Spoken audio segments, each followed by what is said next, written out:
Have you ever just landed into this new role and instead of just feeling all of this excitement, this happiness, all of a sudden it was like a wave of doubt. Like everyone was waiting for you to prove you deserve to be there. I've been there. The titles changed, but the pressure belong continued to get harder than ever. I remember when I got promoted to project manager, I thought I finally made it. But the moment I stepped into the new role, it didn't feel like, yes, victory. It felt like surveillance. Suddenly, the same people who used to grab coffee with me were watching my every move. The first meeting I led, I never forget it. My notes were a novel. My slides, you know how we do it. They were flawless. And my voice, hello, mic check 1, 2. No, it was cracked, okay, if I'm just being honest with you. See, when a senior stakeholder challenged my timeline, I froze like we were playing freeze tag. I completely went blank. I mumbled something about, I think I'll just circle back with you and let's wrap this meeting up early. See, I was pretending it was intentional. I walked out of the room feeling like a kid wearing a suit too big for him. That night, imposter syndrome. That doggone imposter syndrome. It didn't whisper. It pulled up a seat right next to me. And I swear, I promised to tell the truth, nothing but the truth. I could hear it screaming. It said, you are over or way over your head. Everyone sees it. I actually consider asking my boss to let me go back to being a project coordinator. But then a real crisis hit. A key vendor pulled out just days before a major delivery. And then there was no time to overthink, no time to doubt, no time to perform. I didn't feel confident. I didn't even feel qualified. I just acted. I pulled the team together and said, hey, listen, here's the situation. We have to make our first move. I didn't pretend to know it all. I listened, I delegated, and I made a call that even scared me, but it worked. It wasn't pretty. It wasn't even polished, but we solved it. When my team thanked me afterwards, it wasn't for being perfect. It was being who I was called to be, just being authentic, just being me. And that's when it finally clicked for me. Confidence isn't the ticket you need to start. Mm-mm. It's the receipt you earn when you've done the work by yourself and with a team. So when the project finally wrapped up, I really realized something I wish someone would have told me sooner. You don't suddenly feel ready when you are promoted. You become ready, though, through what you do next. That moment, standing in front of my team, scared, but I was leading, taught me that you are enough, even when you are unsure. Because here's the truth, family. Nobody feels prepared for the moment they actually level up. That's just a myth of promotion. The ideal, the thought, the meaning is confidence comes with the title, but it doesn't. The title just hands you a mirror and you are staring right back at it and it's staring back at you. The doubt, the concern. But you can ignore that because here's the truth. Nobody feels prepared for the moment they level up. But that's also where growth begins. You don't build confidence by collecting certifications, approval, or a little praise here and there. You build it by showing up every day. You build it even when your voice is cracking or shaking and you're feeling nervous. Principle number 1, you are enough, even when you're unsure. Again, family, you are enough, even when you're unsure. See, doubt is not a proof of weakness. It's a sign that you're expanding. Every step into new territory will trigger insecurity because you are breaking those old limited beliefs. Every leader who's ever stepped into a new challenge has faced that moment of uncertainty. What defines them, though, is whether they move or stay the same. Why is that important? If you don't believe you're enough, you'll start managing from fear instead of leading from purpose. I like that, family, because a fear-based leadership drains the team faster than any bad processes could ever. Expand with these actionable tips. Act before you feel ready. Confidence follows evidence, not the other way around. Next one, Document small wins. Always talk about keeping a weekly record of what went right and just what went off schedule. Last and final one. Anchor in purpose, not perfection. Your value isn't in flawless delivery. It's in consistent direction. Here's my professional advice, family. High-performing leaders aren't fearless. They're just more self-aware. They know uncertainty is part of leadership, not a sign that they're unqualified. And that brings us to the heart of what so many of us wrestle with in silence, that quiet voice that says, you don't belong here. That's not failure talking.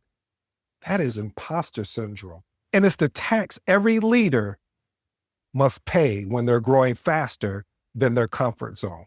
Principle number 2, imposter syndrome is just the tax of growth. Ooh, I like that, family. See, the moment you level up, your old destiny or identity can't keep up. It creates friction. This is when imposter syndrome likes to kind of wiggle in. You know what I'm talking about. Friction now becomes kind of disguised. But what's important here, family, if you run from imposter syndrome, you'll make the mistake of taking progress for pain and retreat back to what's comfortable. This is why it's easy when people feel uncomfortable and then see a comfort zone, they'll go for the comfort zone because it's easier. This is more challenging to go from a transition of being a coordinator to a project manager to going from actually being part of the team to actually leading the team. Experiment with these actual tips. Name the voice. Label that inner critic. It loses power when you recognize it. Next one, separate facts from feelings. Compare your fears against the real feedback or results. And then the last and final one, stay curious, not critical. Replace, I should know this with, I'm a work in progress and I am learning this. Here's my professional advice. High performers often feel like imposters because expectations outpace their onboarding. Ooh, this is getting good to me, family. See, leaders should normalize transitional discomfort as part of growth, not incompetency. See, listen, once you accept that discomfort is part of progress, rejection starts looking different, not as an ending, but as information. Principle number 3, rejection is data, not a definition. See, every no reveals direction. Rejection refines your strategy, your communication, and most of all, your focus if you treat it as data. Why is this important? Most professionals internalize rejection as personal failure. Oh, you want me to come to the head of the class and tell my story real quick? This is exactly what most of us face, is that when we have a rejection or a redirection, sometimes we internalize that, oh, you're not going to just raise your hand for me right now. Okay, that's fine. I'll do it for you, because you're trying to understand. Matter of fact, you're trying to unpack, why is this happening? And what this does is it prevents you from analyzing what it actually means. So experiment with these actual tips. Deconstruct every no. Just ask why and extract the lesson. Next one, track patterns. If you're getting similar pushback, the feedback is speaking directly to you. And the last and final one, build rejection tolerance. I'm telling you, you're going to need this, especially as a PM. Review past wins that started with initial failures. Here's my professional advice, family. Project managers face rejection daily, whether it's around budgets, timelines, resource requests. The pros learn to translate rejection into a negotiation strategy. I like that, family, because once you reframe the rejection, you realize solitude, as they'll say, hits a little different. Not as punishment, though, but as preparation. Principle number 4, isolation doesn't mean incompetence. Being left alone in leadership doesn't always mean you're unsupported. It might just mean people trust you to do what you came to do, which is handle the job, handle the complexity. Why is this important? Misinterpreting isolation as failure can make you withdraw further, which this creates a disconnection. Experiment with these actionable tips. Schedule connection points. Proactively check in with peers and mentors. Next one, create reflective space. Where solitude is where clarity forms, don't rush to fill the silence. And the last and final one, communicate upward. Share updates so leadership sees your progress and growth. Here's my professional advice. Isolation is common for new PMs promoted internally. The relationship shift before the trust rebuilds. Communicate early, clearly, and most of all, often. But in those quiet moments, the question becomes, are you pretending to fit in or are you showing up your authentic self? Principle number 5, authenticity is your edge. People follow people, not job titles.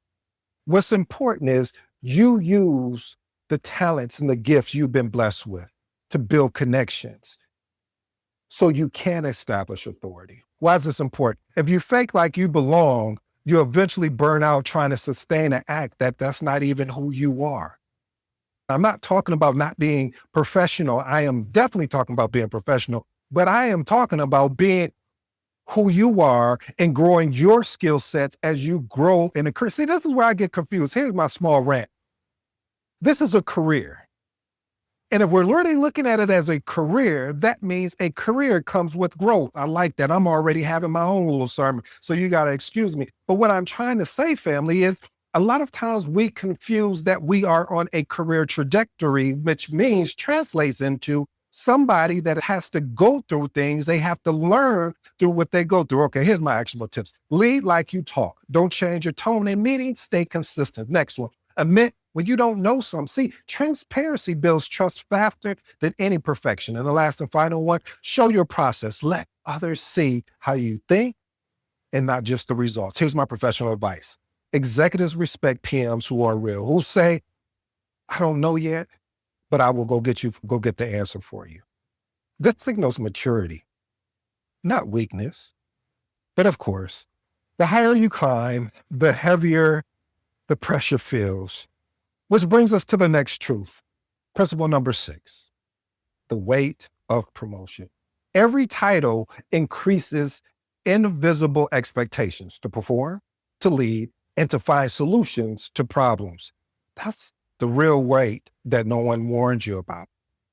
Why is this important? If you ignore the weight, burnout, it will happen. It might happen. Matter of fact, it may just knock on your door because it becomes so heavy to handle. Experiment with these actionable tips. Redefine success.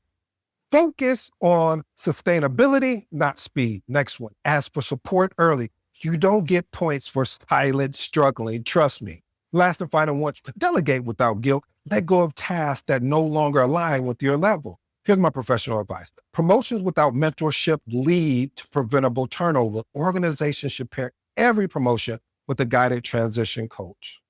But carrying that weight alone reminds me of something really critical that we must discuss. You have to remember why you picked up the mantle of wanting to make that transition from coordinator to project manager. Principle number 7, rebuild your why. Rebuild your why. See, when the desire to belong overshadows the reason you started, motivation disappears. It fades, actually.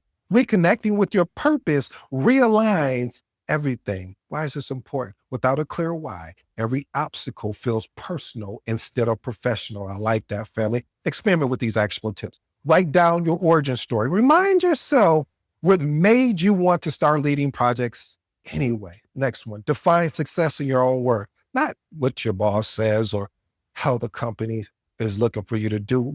They are important. But this is for you. This is something to help you understand why you even got started in this thing that I love, that I hope you fall in love with, called project management. By defining your success in your own words. And the last and final one, do one purpose-driven task weekly, something that reminds you of why you got started. Here's my professional advice. Purpose alignment is one of the strongest predictors of PM retention and satisfaction. Leaders should revisit personal missions either monthly or quarterly, depends on where you're at. And once you rediscover your why, you will realize belonging doesn't come from others' approval. It starts from within. Principle number 8, belonging starts with self-acceptance. You can't belong anywhere you're still rejecting yourself. Acceptance is the anchor that allows confidence to actually grow. Why is this important? When you lead from insecurity, you create tension. When you lead from acceptance, oh, this is getting good, family, you create Experiment with these actual tips. Celebrate your progress, not your perfection. Growth counts more than grace. Next one, set boundaries around comparison. Don't measure your path by someone else's timeline. And the last and final one, practice daily affirmations through action. Show your self-belief. Don't just say it. And here's my professional advice. High-performing PMs who practice self-acceptance build psychological safeties across teams. That is what fuels engagement and trust. Because listen, family, at the end of the day, every project manager is fighting two battles, one with the project and one with themselves. The first wins deadlines, the second wins leadership. Here's the truth. You know, when I look back at that first promotion, the nerves, the silence, matter of fact, the sleepless nights, I did realize something. I wasn't fighting for a title. I was fighting to believe I deserved the one I already had. And that's what so many of us go through. We work so hard to prove we belong that we forget the goal isn't to earn validation. It's to own our own value. Because the truth is, you'll never feel completely ready for that next level. You'll doubt yourself. You'll overthink. You will have moments where the room gets quiet and you wonder, Jesus, come take the wheel, because you wonder why you even belong. But every time you step up, every time you face the uncertainty and still choose to lead, you're proving that you do. So if you don't take anything from today's episode, I ask that you take this. Let it be this. Confidence doesn't come before the challenge. It is built through it. If this message resonated with you, please share it with another project manager who needs to hear it. If you're looking for mentorship or coaching, check the link in the episode. Let's you and I get the work in. And if you're new here, I go by the name of ED. For all you smart and intelligent folks out there, that just simply means Ed. Until next time.